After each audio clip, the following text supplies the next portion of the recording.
Yo, what is going on, guys? Welcome back to another video. In this video, we're going to be doing our very first brawler guide video, which we're super excited about. And we want to make this into a series where we cover every single brawler inside the game. So if you do enjoy, make sure to smash the like button. Make sure to comment down below that you guys want to see more. But anyways, let's hop straight into it. So Sprout is a tanky thrower brawler inside the game, which doesn't really make sense. Usually when you hear thrower, you hear very squishy and very easy to take out. But yes, Sprout is actually really tanky with the shields and star powers and everything combined. Sprout becomes really hard to take out. And that's kind of why I love Sprout, because there's so much versatility with the brawler. You know, your super is very interesting. You can do so many cool things with it. At max rank, Sprout is going to have 4,200 HP and it's going to deal 1,372 damage, which is actually pretty good damage wise. So let's hop into the star powers. Sprout's first star power is going to be Overgrowth. Now Overgrowth, what it does is every 5 seconds, Sprout's next shot is going to have a larger explosion radius than normal, making it easier to hit your targets. Alright, so Sprout's second star power is going to be Photosynthesis. So every time Sprout walks into grass, Sprout will gain a shield, making Sprout that tankier brawler that I was talking about. So out of the 2 star powers, I really have to suggest picking the second one, Photosynthesis, way more often than the first, just because of how tanky it actually makes Sprout. Now this star power is going to be great on all the grassy maps inside the game, and the only time you're going to use the other star power, Overgrowth, is on maps like Backyard Bull, where you actually don't have that much grass to use. When you're going to be fighting at super long range, that way you have that little bigger explosion radius that you can hit easier. But for the most part, I highly suggest taking Photosynthesis. Sprout's first star power is going to be Garden Mulcher. Now, anytime Sprout gets low, you could just eat a piece of grass and gain 1,500 HP, being that tankier thrower I was talking about, and that is why Sprout is so unique. Now, Sprout's second gadget is going to be Transplant. So basically, Transplant is when you have your super out on the field, you can destroy it and it will insta recharge your super. So that way you can, replace the walls wherever you want, and you can actually create some pretty crazy scenarios. The most well-known one is when you're defending the siege bot, you can keep redirecting it, causing some crazy defenses, probably basically protecting your Ike completely. Other than that, this gadget doesn't have too much use, so I highly recommend the first gadget. It's just so much better in almost every scenario. Alright, so I highly recommend running the Photosynthesis star power as well as Garden Mulcher together, and that is the tanky Sprout that we are talking about. At that point, you're going to have a shield anytime you're in grass, and then anytime you get low, you're going to be able to eat a piece of grass to get that much more HP back, and you are going to be the tanky Sprout that I'm talking about. Alright, so Sprout's best matchups are going to be versus the low HP brawlers or the short range brawlers, such as like Jesse, Penny, Ruff, Spike, anything that doesn't have too much HP that you can take out within 3 to 4 shots.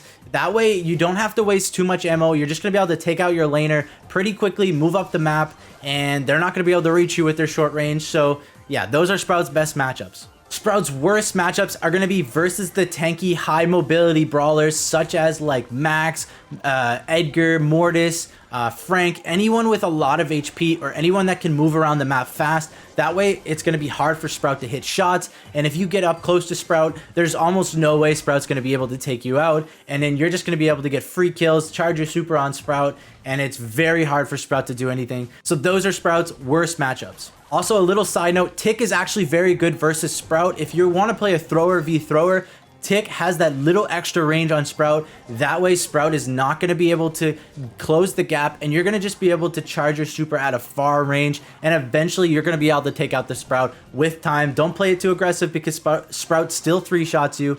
But yeah, if you want to play a thrower against Sprout, I highly suggest Tick. So Sprout's best maps are going to be Nuts and Bolts, Canal Grande, Minecart Madness, Split, all the maps that have grass, as well as very easy choke points to hit your shots, and very good areas to use your super to block off wall or to block off area, so that way that your enemy has to run in a small space, and that way you can hit so many shots and you have crazy bounces.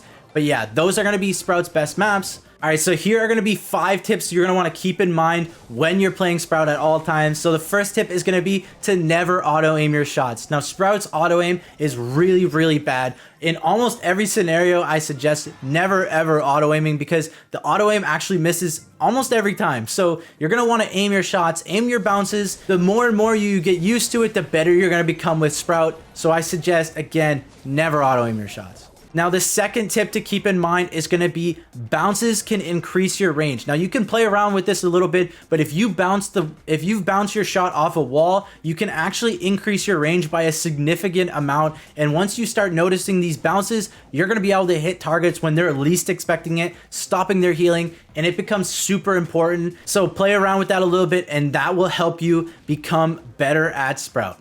Now, the third tip is going to be don't spam your shots. Now, I know how easy it is to just to shoot every time you have a shot available, but trust me, you're going to want to take your time with a shot. Make sure that you have a nice balance, or that you're going to, at least get close to hitting the target, because you have a very slow reload speed, and if you start missing shots over and over, the enemy is going to be able to heal up. You're not going to be able to take them out. So again, just take your time with your shots. You have more time than you think.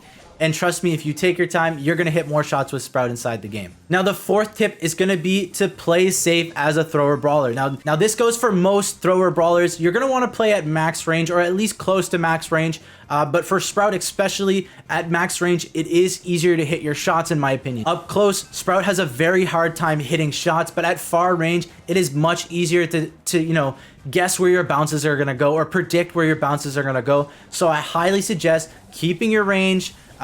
Play around with your range a little bit, but again, the farther you are and the safer you are, that is how Sprout is going to succeed inside the game. So keep your range. You got it. And the last tip is going to be get used to your walls. Now, I know this sounds very generic, but your walls are so important inside the game. You can use your walls to block off the enemy, force them into a choke point, or you can use the walls to protect yourself, and it all becomes scenario based. Now, this is the most important thing about Sprout. The wall, and you believe it or not, most people just throw away their wall, when actually Sprout's wall is so important. Now, this is going to take some time to get used to, because even now I still mess up my wall a ton of times. But once you start getting used to it, once you see those opportunities where you can block off the enemy, gain yourself time, or you can protect yourself from like a Piper at long range, and then you can walk up behind that wall. Once you get more used to it, you're going to be winning more games with Sprout. So yeah, just practice with the wall, experiment, but make sure you use them strategically. All right, that's going to be it for my first ever Brawler Guide video. Now, if you guys did enjoy, make sure to like, comment down below, like I said, so that way I know you want to see more of them. And also, make sure to tell me if I missed something. If you guys want to know more about a brawler, if I missed something very important, make sure to comment down below. That way I can cover it with the next brawlers. But anyways, guys, I hope you enjoyed. Peace.